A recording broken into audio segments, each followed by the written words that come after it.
Assalomu alaykum azizlarim. Bugun sizlar bilan men Alaya. Bugungi mavzuyimiz umumiyroq, ya'ni faqat bitta mavzu emas, ya'ni bitta aqlimizdagi insonni emas.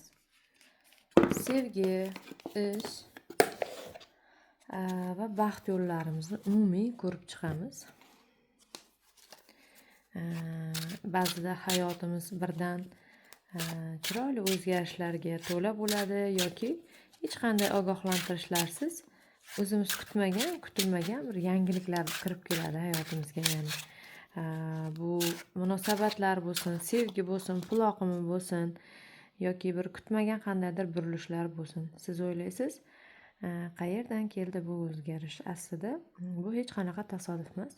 Har bir insonning hayotida energetik davrlar bo'ladi, ya'ni ochilish davri, yopilish davri va burilish nuqtasi. Agar hozir siz ichingizda nimadir o'zgarishni sezayotgan bo'lsangiz, yuragingiz bir bezovta bo'layotgan bo'lsa yoki nimadir kelayotgandek tuyulsa, demak siz aynan o'zgarish eshigida turgan bo'lasiz. Bugun biz ushbu kartalar orqali ko'ramiz, yaqin kunlarda moliyaviy yo'lingizda, ya'ni pul yo'lingizda nimalar o'zgaradi, sevgi hayotingizda kimlar keladi yoki kimlar ketadi yoki kim qaytadi, ishda, ya'ni ish izlayotganlar ishga kiradimi yoki ishida, karyerada o'sish bo'ladimi, qanaqa burilishlar kutadi va eng muhimi, bu savollarning eng muhim joyi, bu o'zgarishlar siz uchun xayrli bo'ladimi yoki aksincha. Ya'ni shu mavzular bo'yicha bugun karta ko'rib chiqamiz. Demak, bugungi mavzuyimiz yaqin kunlarda pul, sevgi va ish hayotingizda qanaqa o'zgarishlar bo'ladi. Niyat qiling, o'zingizni niyat maqsadlaringizni ichingizga o'tkazing va energiyangizni jo'nating. Birinchi savol: yaqin kunlarda moliyaviy holatingizda qanaqa o'zgarish bo'ladi? Sizga pullar kiradimi, siz kutgan pullar yoki qandaydir qarz berishlar yoki qarz olishlar yoki ochilish, xullas qanaqa o'zgarishlar bo'ladi? Ikkinchi karta sevgi yo'nalishida so'raymiz.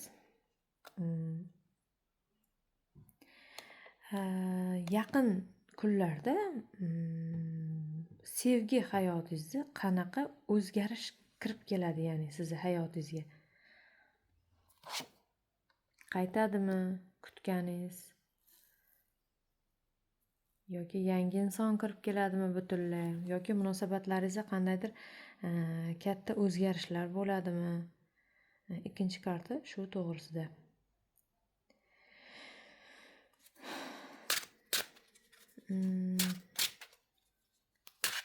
Ish va karyerada, ya'ni ish yoki karyerangizda qanaqa yangilik yoki burilish bo'ladi? Ya'ni o'sasizmi yoki boshqa ishga o'tasizmi yoki ish izlayotganlar ishga kiradimi? Muammolari hal bo'ladimi? Va to'rtinchi, umumiy energiyasi qanaqa? Yaqin kunlaringizda sizga umumiy energiyasi qanaqa bo'ladi? Omadmi sizga yoki sinovmi yoki barakami? Va beshinchi, menimcha oxirgi savol. Taro kartalari maslahati: siz nimaga ko'proq e'tibor berishingiz kerak? Qanday yo'l tutishingiz kerak? Taro karta maslahati. Demak, 5 ta savol, 5 ta karta. Demak, birinchi pul yo'nalishida bergan savolimiz. Pul yo'nalishida yaqin kunlarda sizni nimalar kutadi? Tuzmechi kartasi tushdi. Bu pul masalasida sizga aniq bir fikr yoki aniq bir qaror kelishini bildiryapti. Bu karta haqiqat ochilar ekan sizga, ya'ni yangi bir g'oya kelishi mumkin deyapti yoki qandaydir bir keskin qaror berishingiz mumkin. Pul borasida o'zingiz bir to'xtamga kela olmayotgan yoki sizni qiynayotgan savollar bo'lsa, keskin qaror berasiz deyapti.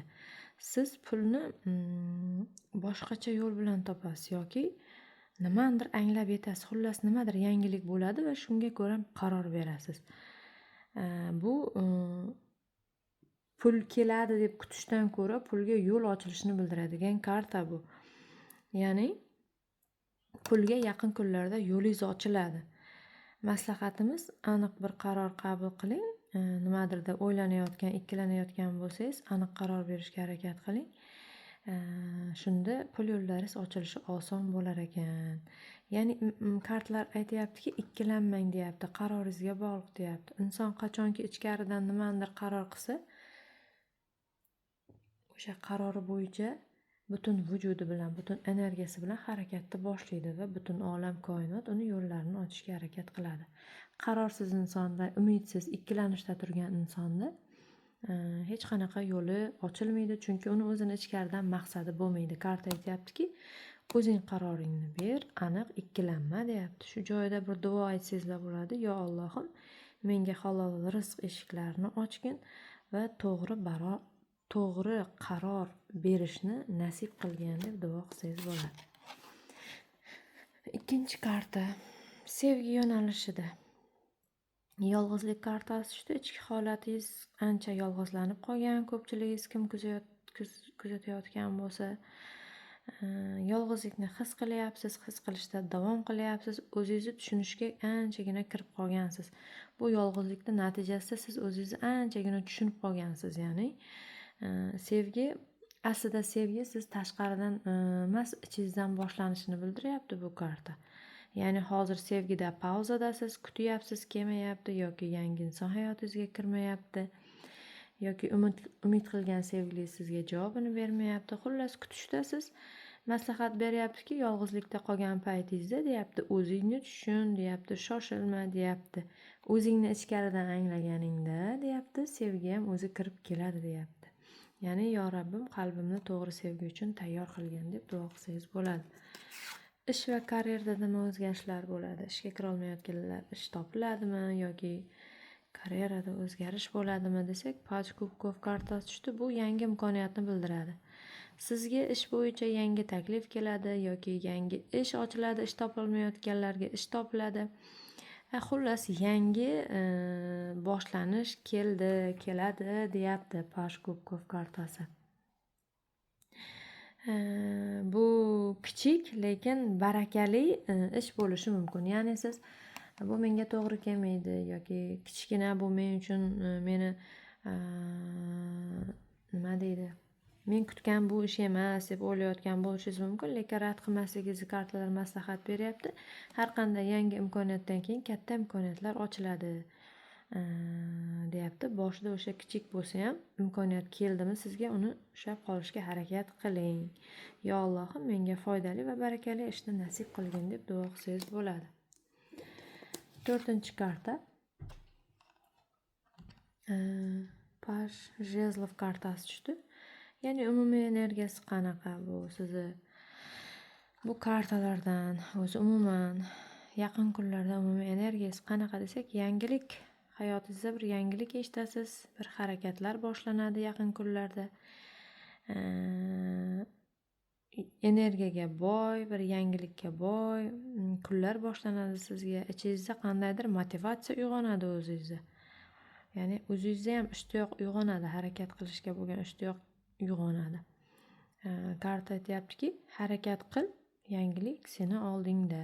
Kutilmagan bir yangi energiya, yangiliklarga boy kunlar va harakatli kunlar seni kutyapti deyapti. Yo Rabbim, menga to'g'ri yo'lda qat'iyat va kuch bergin deb duo qilsangiz bo'ladi.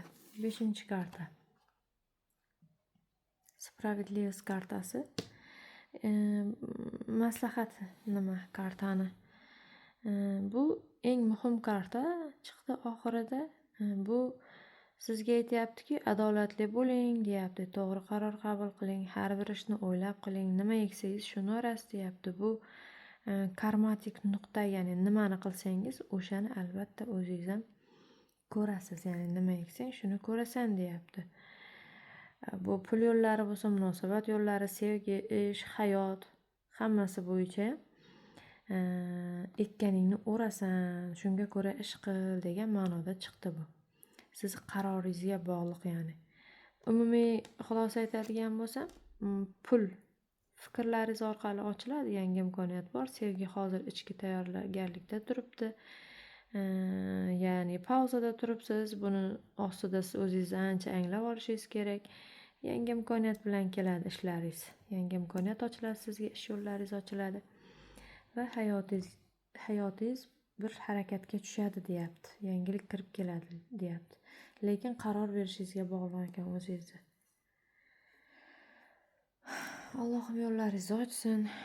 Qalbingizga tinchlik, hayotingizga baraka bersin. To'g'ri qaror va go'zal natijalar hammangizga nasib qilsin.